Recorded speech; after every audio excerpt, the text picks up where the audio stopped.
Hello बच्चों, राम अवतार academy में स्वागत है सभी का। क्लास 10th की मैथमेटिक्स की क्लासेस चल रही थी हमारी, है ना। और 3.5 तक क्वेश्चन हो गए थे कंप्लीट। आज की क्लास में एक्सरसाइज 3.6 स्टार्ट करने वाले हैं हम। और यहाँ पे आप देख पा रहे हैं साफ साफ कि आपको बोला गया है इस केस में कि आपको इक्वेशंस का सॉल्यूशन देना है, reducing them to a pair of linear equation. कि उनको लीनियर इक्वेशन में कन्वर्ट करके, रिड्यूस करके, उसके बाद आपको एक्स वाई की वैल्यू देनी है आपको, ठीक है ना। तो देखिए, वेरिएबल सभी के केस में नीचे डिनोमिनेटर के केस में चल रहा है, आपको वेरिएबल अपवर्ड ऊपर लेके आना है न्यूमरेटर के केस में, और फिर सिंप्लीफाई करके कंपेयर करके वैल्यू देंगे इनकी। जैसे फर्स्ट क्वेश्चन की तरफ बढ़ते हैं हम भाई। पहले क्वेश्चन में पहली इक्वेशन है 1/2x प्लस 1/3y। तो भाई 1/2x फर्स्ट का फर्स्ट पार्ट है ये, ठीक है। 1/2x plus 1/3y equal to है भाई ये 2। ये है फर्स्ट इक्वेशन आपकी। और सेकंड इक्वेशन है 1/3x plus 1/2y। 1/3x plus 1/2y equal to 13/6। 13/6 ये सेकंड इक्वेशन है भाई। तो x और y वेरिएबल डिनोमिनेटर में चल रहे हैं यहाँ पे, है ना। हमें तो वेरिएबल न्यूमरेटर की फॉर्म में कन्वर्ट करके फिर सोल्व करना है। तो आप क्या करेंगे ऐसे केस में, आप मानेंगे लेट। भाई अगर गौर से देखोगे ना आप, तो मैं आपको ये चीज दिखाना चाह रहा हूं कि 1/x, ठीक है, और 1/y ये इनमें सेम कॉमन आ सकता है, मतलब 1/2 बाहर ले लो भाई। जैसे कि मैं आपको ना ये ऐसे थोड़ा सा सिंप्लीफाई करके दिखा रहा हूं। ये वाली इक्वेशन को ऐसे लिख सकता हूं मैं नीचे, 1/2 इंटू 1/x प्लस में 1/3 इंटू 1/y इक्वल टू 2/1।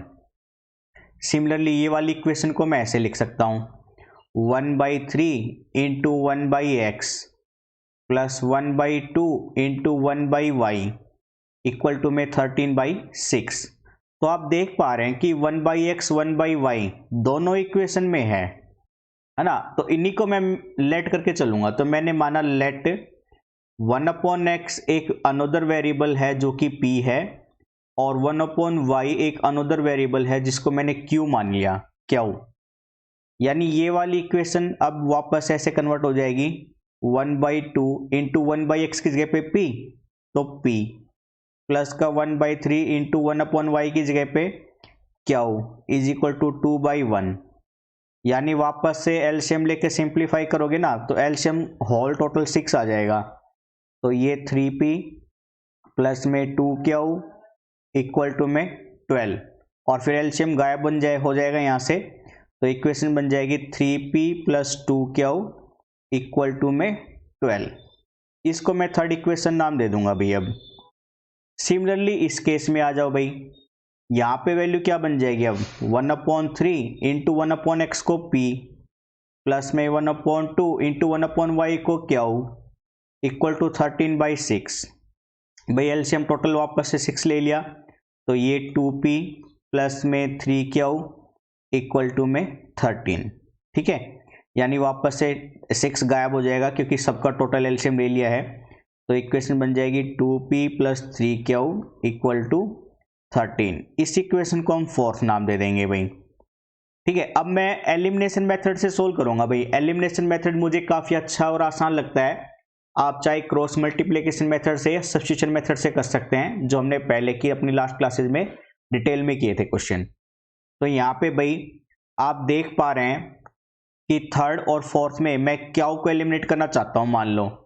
तो इस इक्वेशन में क्यू का जो कोफिशिएंट है 3, इस 3 से मैं थर्ड इक्वेशन को मल्टीप्लाई करूंगा और यहां पर लिखूंगा मैं। तो ये बन जाएगा 3 से मल्टीप्लाई करने पर 9p प्लस में 3 2 जा 6q इक्वल टू 12 3 जा 36, ठीक है। फिर इधर क्यू का कोफिशिएंट 2 है, तो मैं फोर्थ इक्वेशन को 2 से मल्टीप्लाई करके लिखूंगा। यानी 2 2 जा 4p प्लस में 3 2 जा 6q इक्वल टू 3 2 जा 20, 13 2 जा 26। अब क्याऊ का कोफिशिएंट सेम हो गया लेकिन साइन भी सेम है। जब साइन सेम होता है तो हम सब्ट्रैक्ट करते हैं, और सब्ट्रैक्ट करने पर दूसरी इक्वेशन के साइन पलट जाते हैं। प्लस का होता है तो माइनस का, माइनस का होता है तो प्लस का। अब 9p में से 4p जाएगा 5p, प्लस 6 क्या हो माइनस 6 क्या हो कैंसिल। 36 में 26 जाएगा तो 10। अब 5 उसको सिंप्लीफाई करेगा 2 पे, तो p की वैल्यू आई 2। अब p की वैल्यू थर्ड इक्वेशन में रख दो, put p is equal to 2 in equation third equation में रखने पर 3 इंटू 2 प्लस में 2 क्याऊ इक्वल टू में 12, यानी ये बना 6 प्लस में 2 क्याऊ इक्वल टू में 12। 6 उधर जाएगा तो 2 क्याऊ बराबर में 6, और 2 इसको सिंप्लीफाई करेगा 3 जा पे, यानी क्याऊ की वैल्यू बनी 3। ठीक है, तो भाई देखिए वापस से 1/x आपने p माना था, तो p की वैल्यू आई है आपकी 2। अब 2/1 भी लिख सकता हूं मैं, है ना, यानी कंपेयर करने पर या क्रॉस मल्टीप्लाई करने पर, क्रॉस मल्टीप्लाई करोगे तो 2x बराबर में 1, और x की वैल्यू कितनी आ जाएगी 1/2। सिमिलरली भाई 1/y बराबर क्या था, तो 1/y बराबर में क्या की वैल्यू 3 है, यानी 3/1। क्रॉस मल्टीप्लाई करने पर अगेन 3y इक्वल टू 1, तो y की वैल्यू यहाँ पे लिखते हैं, y की वैल्यू कितनी आ जाएगी 1/3। तो x आएगा 1/2 और y आएगा 1/3। ठीक है, तो यहाँ पे पहले पार्ट में x आएगा 1/2 और y आएगा 1/3। ये आंसर बन जाएगा पहले पार्ट का। ठीक है, अब चलते हैं अपने सेकंड वाले पार्ट पे। सेकंड वाले पार्ट में 2/√x प्लस 3/√y बराबर में 2 गिवन है। तो मैं रफ कर लेता हूं भाई, क्योंकि हमें सीट की रिक्वायरमेंट है, तो मैं इसको क्लियर कर लेता हूं। तब तक आप क्वेश्चन को प्रोसीड कीजिए एक बार खुद से भी, है ना। देखिए खुद से करेंगे ना तभी आपको पता चलेगा कि एक्चुअल में कहाँ पर दिक्कत आती है, कहाँ पर नहीं आती है। और भाई मेहनत तो करनी ही पड़ेगी।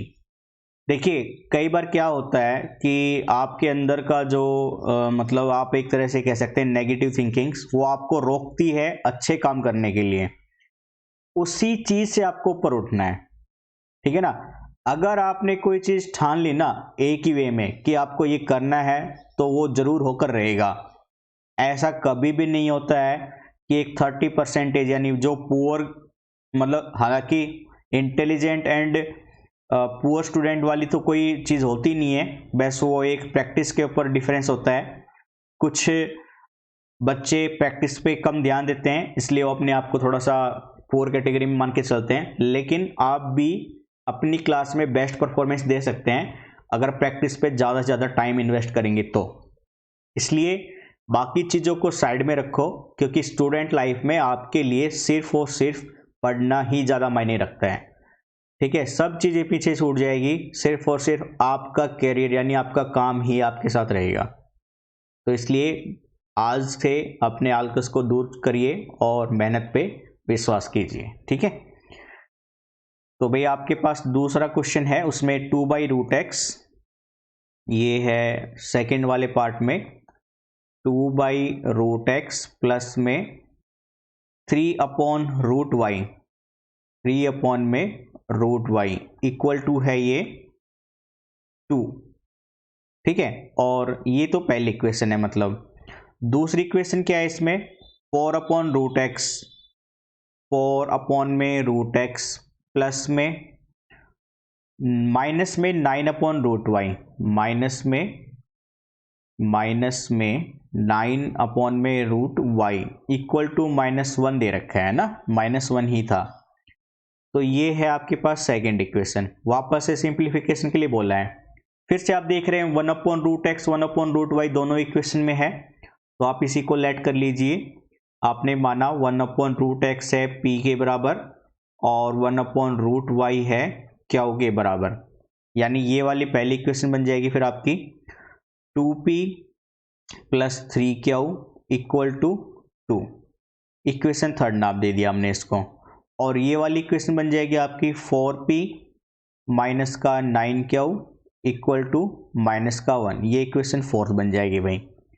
फिर से मैं क्या करता हूँ भाई क्याओ का कोफिशिएंट यहाँ पे -9 है, यानी मैं थर्ड इक्वेशन को सिर्फ 3 से मल्टीप्लाई कर दूं और फोर्थ को मैं यानी 1 से यानी किसी से मल्टीप्लाई नहीं कर रहा एक तरह से, तो इक्वेशन ऐसे बन जाएगी। इस इक्वेशन को 3 से मल्टीप्लाई करने पर ये बनेगी 3 2 जा 6p प्लस में 3 3 जा 9q इक्वल टू 3 2 जा 6, और इस इक्वेशन को 1 से गुना करके लिखेंगे वहाँ पर, तो ये बनेगा 4p minus 9q equal to -1। Add करने पर दोनों इक्वेशन को plus 9q minus 9q cancel, 6 और 4 10p, 6 में से बन गया 5, यानी p की वैल्यू आ जाएगी 1/2। और p की वैल्यू किसी भी में पुट कर दीजिए, मान लीजिए मैंने थर्ड इक्वेशन में पुट कर दिया, तो थर्ड इक्वेशन में पुट करने पर 2p की जगह पे 1/2 प्लस में 3q इक्वल टू 2, भाई ये 2 से 2 सिंप्लीफाई, यानी 1 प्लस में 3q is equal to 2, 3q is equal to 2 minus 1 1, q is equal to 1/3। तो p की वैल्यू 1/2 है, q की वैल्यू 1/3 है, तो यहाँ पे पुट करेंगे भाई हम, भाई 1/√x क्या था p की वैल्यू है 1/2, क्रॉस मल्टीप्लाई करने पर 2 बराबर में √x आया, दोनों तरफ स्क्वायर करने पर, क्योंकि हमें तो एक्स वाई की वैल्यू चाहिए थी, तो 2 2 जा 4 और स्क्वायर रूट कैंसिल कर देगा, तो x की वैल्यू तो 4 आएगी। इस वाले पार्ट में 1/√y बराबर में क्या है, क्या की value 1/3, again cross multiply, 3 is equal to √y, दोनों तरफ स्क्वायर करने पर 3 का स्क्वायर 9 आएगा और square root of y square से कैंसिल हो जाएगा, y की वैल्यू 9 आ जाएगी, यानी x 4 y 9, ये आंसर बन जाएगा। तो सेकंड वाले पार्ट में x 4 y is equal to 9, ये आंसर रहेगा भाई आपका, ठीक है। थर्ड वाले पार्ट में आ जाएंगे भाई, अब हम थर्ड वाले पार्ट में क्वेश्चन है आपके पास 4/x plus 3y equal to 14, ठीक है। तो मैं इसको थोड़ा सा वापस से रेज कर लेता हूँ, फिर क्वेश्चन को प्रोसीड करेंगे। तब तक आप एक बार खुद से करने की कोशिश कीजिए भाई, जब तक ट्राई नहीं करोगे तब तक आपको अपने अंदर की कमी का पता नहीं चलेगा। कई बार क्या होता है, टीचर के हाथ से किए हुए क्वेश्चन या अगर कोई आपका क्लासमेट कर रहा होता है तब आपको लगता है कि सिंपल से हैं, हो जाएंगे, लेकिन जब खुद करने बैठते हो तो छोटी छोटी प्रॉब्लम आपके सामने आती है भाई। कई बार वेरीफाई करने में, कभी कभी एक्स वाई को कंपेयर करने में, है ना, छोटी छोटी जगह पे मिस्टेक होती है, इसलिए खुद से करोगे तो आपको पता चलेगा कि मिस्टेक कहाँ पर हो रही है और उसको प्रॉब्लम को दूर भी किया जाएगा फिर उस केस में, ठीक है। तो चलिए अपने थर्ड क्वेश्चन की तरफ बढ़ते हैं भाई। अब हम थर्ड वाले पार्ट में बोला गया है आपको इक्वेशन के रूप में 4/x plus 3y, 4/x plus का 3y इक्वल टू 14 है भाई, ये इक्वेशन फर्स्ट है। And 3/x minus 4y, 3/x minus 4y equal to 23 है भाई, है ना, 23 ही था, यस, ये दूसरी इक्वेशन है। अब आप इसमें देख रहे हैं एक x वेरिएबल ही डिनोमिनेटर के केस में चल रहा है, y पहले से ही न्यूमरेटर में है, यानी y को आपको लेट करने की जरूरत नहीं है, आप सिर्फ x को लेट कर लीजिए, let 1/x is equal to p, y को कुछ भी लेट करने की जरूरत नहीं है, यानी ये वाली इक्वेशन फिर किस फॉर्म में बन जाएगी, 4p plus 3y equal to में 14, ये इक्वेशन थर्ड है भाई। और ये वाली इक्वेशन डेवलप हो जाएगी फिर आपकी 3p माइनस का 4y is equal to 23, equation fourth बन जाएगी ये भाई। यहाँ पे y का कोफिशिएंट -4 है, तो मैं इस इक्वेशन को 4 से मल्टीप्लाई करूंगा, ठीक है, क्योंकि प्लस माइनस वाले को मैं ऐसे रखूंगा, और यहाँ पे y का कोफिशिएंट 3 है, तो फोर्थ को मैं 3 से मल्टीप्लाई करूंगा, यानी थर्ड वाली इक्वेशन 4 से मल्टीप्लाई करने पर बन जाएगी 16p प्लस में 12y इक्वल टू 4 4 जा 16, 1 4 5, ठीक है, 56 आ गया। और ये वाली इक्वेशन मल्टीप्लाई करने पर 3 से बन जाएगी 9p माइनस का 12y इक्वल टू 69। ऐड करा दो दोनों इक्वेशन को, क्योंकि y के कोफिशिएंट सेम है और अपोजिट साइन के हैं, तो सीधे कैंसिल हो जाएंगे। 16 और 9 25p, 69 में 56 ऐड करा दो, 15 और 6 6 12, यानी 25 जहाँ पे कैंसिल हो जाएगा ये, तो P की वैल्यू आ जाएगी 5। ठीक है, P की वैल्यू 5 आ गई भाई। अब P की वैल्यू इक्वेशन थर्ड में रख दो उठा के, तो इक्वेशन थर्ड में रखने पर क्या बनेगा फिर आपका 4, P की जगह पे 5, इक्वेशन थर्ड यानी ये वाला पार्ट है, P की जगह पे 5 प्लस में 3y इक्वल टू 14। y को सिंप्लीफाई करेंगे यहाँ से, 5 4 जा 20 प्लस में 3y equal to 40, 3y equal to 40 minus का 20 यानी माइनस का 6, तो 3y इक्वल टू -6, 3 कैंसिल करेगा -2 पे, तो y की वैल्यू है -2। हमें तो भाई x की वैल्यू चाहिए थी, तो यहाँ से आपने 1/x को p माना था जो कि 5 है, क्रॉस मल्टीप्लाई करेंगे तो यानी 5x इक्वल टू 1, यानी x की वैल्यू कितनी आ जाएगी 1/5 और y की वैल्यू -2, तो 1/5 एंड -2 आंसर बन जाएगा। ठीक है, 1/5 एंड y की वैल्यू -2 आंसर बन जाएगा। ठीक है, ये थे आपके आज का तीसरा पार्ट। एक पार्ट और कर लेते हैं, बाकी के पार्ट फिर हम कल की क्लासेस में देखेंगे भाई। ठीक है, फोर्थ वाले पार्ट पे आ जाइए। आपको यहाँ पे बोला गया है 5 में x -1 प्लस में 1/y -2 इक्वल टू 2 है। एक बार फिर से पेज को रफ कर लेते हैं भैया ना ताकि आप लोगों को थोड़ा सा अंडरस्टैंडिंग करने में दिक्कत ना आए। क्वेश्चन बड़े ही सिंपल और आसान मिलेंगे, इसलिए आपको हेडेक लेने की ज़रूरत नहीं है बिल्कुल भी।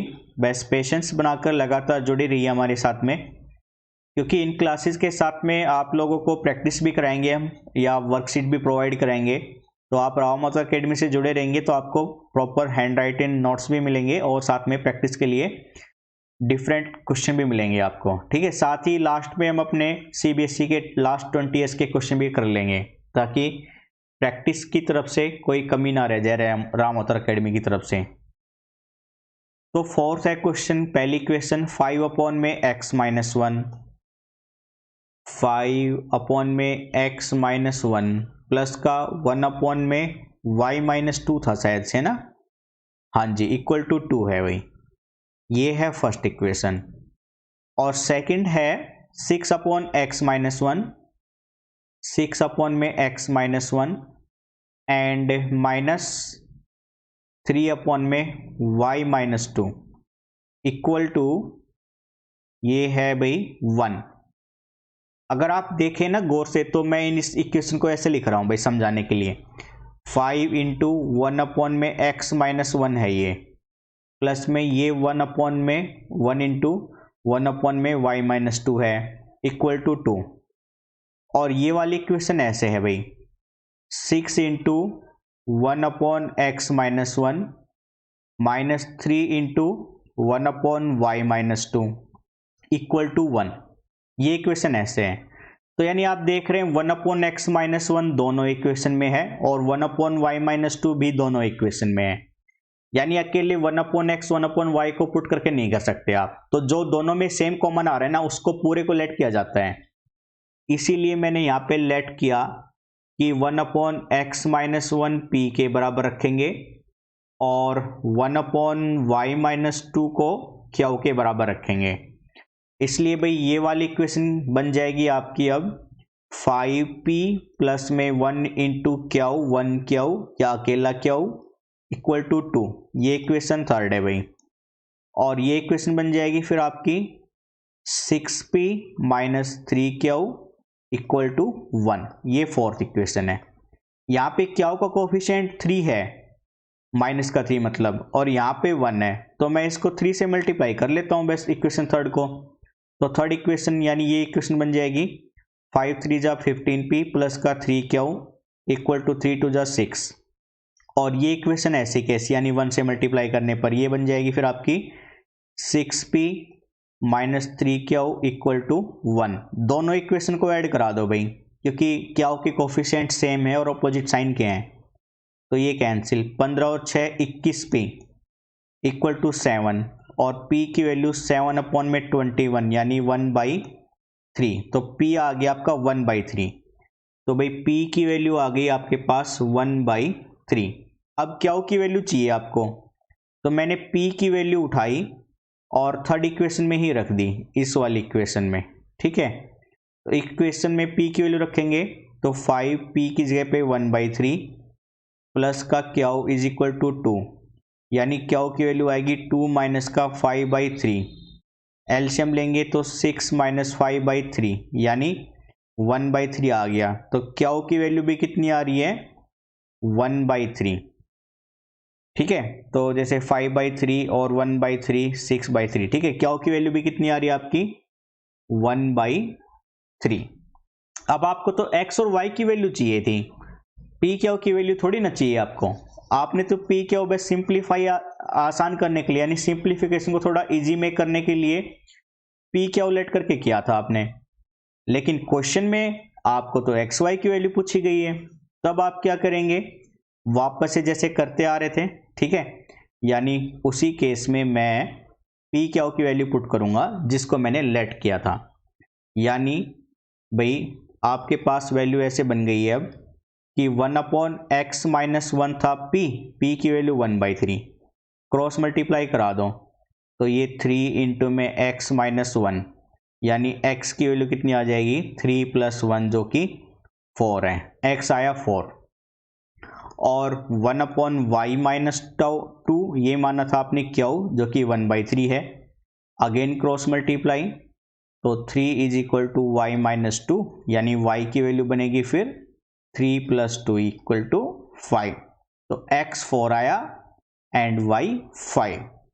तो गिवन क्वेश्चन में x 4 आ जाएगा और y की वैल्यू बन जाएगी भाई 5। ठीक है, ये आंसर बन जाएंगे फिर आपके।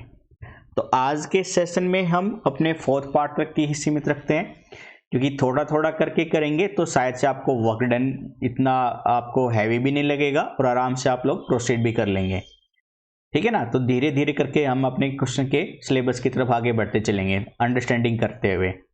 कोशिश कीजिएगा आप इन्हीं के बेस पे जो आपको एग्जाम्पल दिए हैं या किसी दूसरी बुक के, RS अग्रवाल के, SL अरोड़ा के, या और अदर कोई भी पब्लिकेशन की आप बुक लेके चले रहे हैं तो उसके भी क्वेश्चन सेम वे में प्रैक्टिस करने की कोशिश कीजिएगा। कोई कमेंट बॉक्स में, मतलब अगर कोई डाउट आ रहा है तो कमेंट बॉक्स में आप अपना क्वेश्चन मेंशन करके लिख सकते हैं, फोटो खींच के डाल दीजिएगा और आपको सॉल्यूशन उसको वापस उसी समय पे भेज दिया जाएगा। अगर आपको वीडियो सॉल्यूशन चाहिएगा तो भी हम उसको जल्दी प्रोवाइड करा देंगे भाई। ठीक है, तो आज के सेशन को प्लीज़ लाइक एंड शेयर जरूर कीजिएगा। तो सेशन को यहीं पे रखते हैं। Thank you, bye bye, take care. Okay, bye bye बच्चों।